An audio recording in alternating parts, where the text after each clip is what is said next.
Então, vou explicar um pouquinho sobre a frase que tem no artigo, que fala que os estudos, eles mostraram que a Claudina 2 foi relevante para o aumento e o crescimento de neoplasias.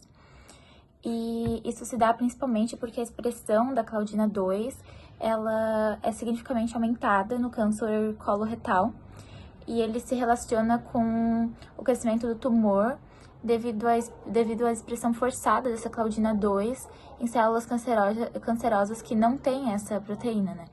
E isso resulta no aumento da proliferação celular. Além disso, a frase do artigo também relaciona essa Claudina 2 com o fator de crescimento epitelial e com o receptor, na verdade, do fator de crescimento epitelial, e esse com as neoplasias, né?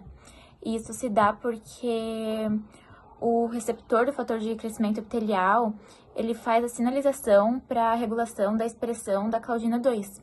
E, além disso, ele é um regulador do tumor de cólon, né? E isso a gente pode relacionar com as aulas de biologia celular, porque o fator de crescimento epitelial, ele influencia o início da divisão celular. E essa, quando ocorre de forma descontrolada, pode provocar uma neoplasia, né? Então, é tudo relacionado com a biologia celular. Sobre a pergunta sobre claudinas, membrana plasmática e junções aderentes, consultando o conteúdo dado em biologia celular nesse semestre, cheguei à conclusão que a membrana plasmática é uma bicamada fosfolipídica.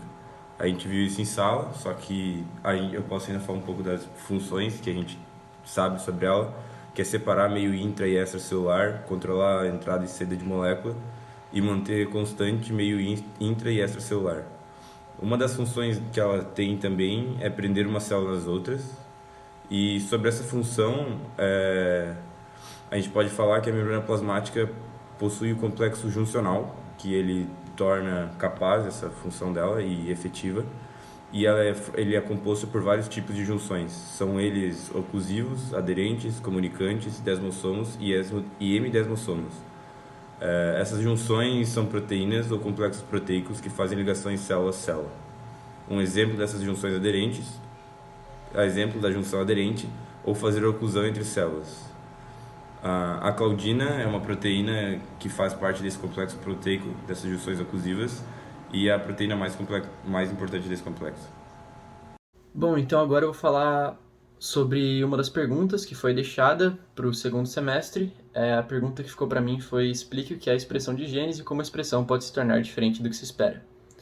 Então, a expressão de genes nada mais é do que o ato de transcrição do próprio cromossomo, da parte codificável do cromossomo, né? E essa transcrição depois vai gerar um RNA, e esse RNA vai ser traduzido para formar uma proteína. Essa é a expressão do gene. E essa proteína pode ser um hormônio, pode ser uma enzima, enfim. E a segunda parte da pergunta é: como a expressão pode se tornar diferente do que se espera? Então, a expressão pode se tornar diferente do que se espera por mutações, né? Tanto mutações induzidas quanto naturais, que vão, no final das contas, alterar a proteína final. Tanto ela deixar de ser produzida, ou ser produzida em quantidades maiores, até mesmo menores, produzidas em locais errôneos no corpo. Isso tudo gera uma alteração na produção de proteínas. Bom, meu nome é Pedro, sou do segundo semestre, fiquei responsável por uma das perguntas. A primeira pergunta o Eduardo já respondeu, a segunda pergunta eu fiquei responsável, que é: quais áreas de um gene devem ser ativadas para que se chegue a um RNA mensageiro atuando a nível citoplasmático? Bom, quando a gente fala de RNA mensageiro, a gente está bastante relacionado ao processo de síntese proteica, né, o processo de tradução que acontece, né, nos ribossomos.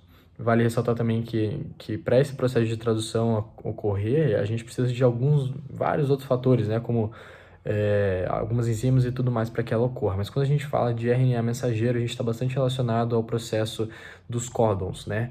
Os códons a gente tem ali como, por exemplo, o AUG, né, AUG, que é o exemplo de um códon que está relacionado ao início da tradução, e a gente tem também, por exemplo, o UGA, que é um códon relacionado ao processo de parada da tradução, né? Eles se relacionam ali ao RNA mensageiro, são processos gênicos que se relacionam ao RNA mensageiro, né?